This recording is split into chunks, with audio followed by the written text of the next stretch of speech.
एक बच्चा आया ना अपनी माँ के लिए लिबास लेने के लिए, और पहले वो गया अपने चचा के पास।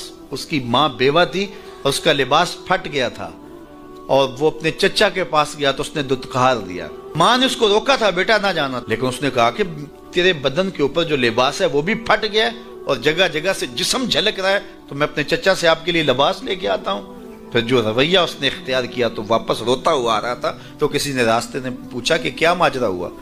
उसने कहा चचा के पास गया था माँ के लिए लिबास लेने, उसने रुला के भेज दिया। अल्लाह अकबर। तो उसने कहा कि जा सेने हरम में मोहम्मद नाम का एक शख्स बैठा हुआ है, अगर तू अपना दुखड़ा उसके सामने पेश करे तो वो उम्मीद है तुम्हें रद्द नहीं करेंगे, लेकिन सुन ले उनका दीन कोई और है। अल्लाह अकबर। अपने माँ के पास आया तो माँ को कहा कि चचा ने रुला के भेज दिया, लेकिन आपकी हालत मुझसे देखी नहीं जा रही। बच्चा अभी शऊर की मंजिलों में कदम रख रहा था, पहले बहुत छोटा था, अब उसके अंदर एक जज्बात थे बच्चे के अंदर।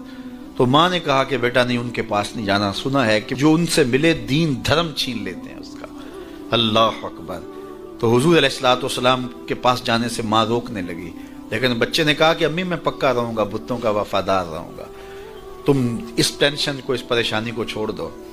और हुजूर की खिदमत में हाजिर हुआ। हुजूर सेहने हरम में चादर ओढ़े बैठे हुए थे, और जाके कहने लगा मैं पहले बात आपसे कर लेता हूँ, आपका दीन मैंने कबूल नहीं करना। हुजूर मुस्करा के बोले बेटा बताओ किस लिए आए हो। कहा मेरी माँ बेलिबास है, मैं आपसे लिबास लेने आया। हुजूर ने चादर रहमत उतार के उसके कंधों पे डाला। अल्लाह अकबर। वो वापस आ गया और माँ पर हुजूर की चादर उड़ाई। अल्लाह अकबर।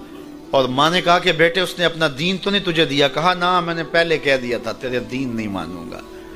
माँ कहने लगी पुत्र उसका दीन मानना चाहिए, ये जिसने रहमत की चादर हमारे सर पे तान दी। कुछ लोग कहते हैं जी बस मैं तो अल्लाह की मखलूक की खिदमत करता हूँ, मैं तो हज भी नहीं किया, उसके पैसे भी गरीबों को दे दिए हैं। वो तबलीग करते हैं लोग कि जनाब कुर्बानी के पैसे भी अगर गरीबों में दे दिए जाए तो ये ज़्यादा अच्छा है, उनकी मदद हो जाए। तो वो इस खिदमत खल्क में इतना गुलूफ कर जाते हैं कि वो इस्लाम के शियार का मजाक उड़ाने लग जाते हैं, और जो इबादत वाले हैं उन्हें हमसाये को देखने का मौका भी नहीं मिलता।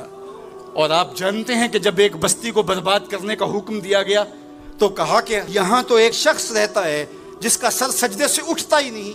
कहा मेरे बंदों के ऊपर कयामतें टूटें और इनके ऊपर जुल्म और जबर के पहरे हों और इसके माथे पे शिकन नहीं आता, इसके समेत ही बस्ती को लट के रख दो। यार इबादत करते हो लेकिन हमसायों का ख्याल भी रखो। मेरे हुजूर अलैहिस्सलाम ने लुआब फेंका ना तो सहाबा ने अपने हाथों पे लेके अपने मुंह पे मल लिया। आपने इश्क और मोहब्बत की लोक दास्तानें बड़ी सुनी होंगी। लोगों ने नहरें भी खोदी, लोगों ने महबूबों के लिए क्या कुछ नहीं किया, लेकिन आज तक आपको ऐसा नहीं मिला होगा किसी मुहिब ने महबूब का लुआब भी चाटा हो। कायनात में ये अनोखा बाब है। तो हुजूर अलैहिस्सलाम ने फरमाया कि तुम्हें इस चीज पर किसने उभारा कि मेरा लुआब भी अपने चेहरों पे मल रहे हो। तो उन्होंने कहा अल्लाह और उसके रसूल की मोहब्बत ने। तो मेरे हुजूर ने इसकी नफी नहीं की, लेकिन साथ ही फरमाया अगर कोई चाहता है कि अल्लाह उसके रसूल से मोहब्बत करे और अल्लाह उसका रसूल उससे मोहब्बत करे तो वो हमसायों के हुकूक का ख्याल रखे। यदि तुम्हारा ये पहलू भी, तुम आशिक रसूल भी हो लेकिन हमसायों का भी तो ख्याल रखो। तुम्हारे घर पे झंडा तो लगा है हुजूर के मिलाद का, लेकिन अगर हमसायों के घर में अंधेरा है तो यार अपने घर में इस साल अगर चरागा नहीं कर सके, गरीब हमसाये का मीटर कट गया उसका बिल दे दो, आमना का लाल ज्यादा खुश होगा, मिलाद वाला रसूल ज्यादा खुश होगा। इसलिए दोनों पलड़े बराबर रखो। ना तो इबादत के ज़ुल्म में तुम खिदमत खल्क को और हमसायों के हुकूक को, रिश्तेदारों के हुकूक को भूल जाओ, और ना ये कि तुम खिदमत खल्क के नाम पे इबादत का मजाक उड़ाने लगो। वकज़ालिका जअलनाकुम उम्मतन वसता। इदारतुल मुस्तफ़ा दोनों बाजुओं के साथ उड़ने की फिक्र रखता है और उम्मत वसत के मिजाज को लोगों में रासिक करना शुरू होता है। जाहिर है जब कभी इस बाजू पे जोर पड़े तो कभी इस बाजू पे जोर पड़े तो बाजू झुकने लगते हैं, तो मेरा अल्लाह मदद करता है, नुसरत देता है। तो कभी हमारे किसी बाजू पे फतवा भी आके जो है वो जोर डालता है, कभी किसी फतवे का मिसाइल लगता है, लेकिन हम तो बुल्ले शाह की बोली में कहते हैं बुल्ले आलो की तेनू काफर काफर आखण तू आहो आहो आख। हमारा काम उलझना थोड़ा है, हमने तो आगे बढ़ते ही चले जाना है और हमारी मंजिल तो मदीना है, हमने तो उसकी तरफ आज़म सफ़र रहना है।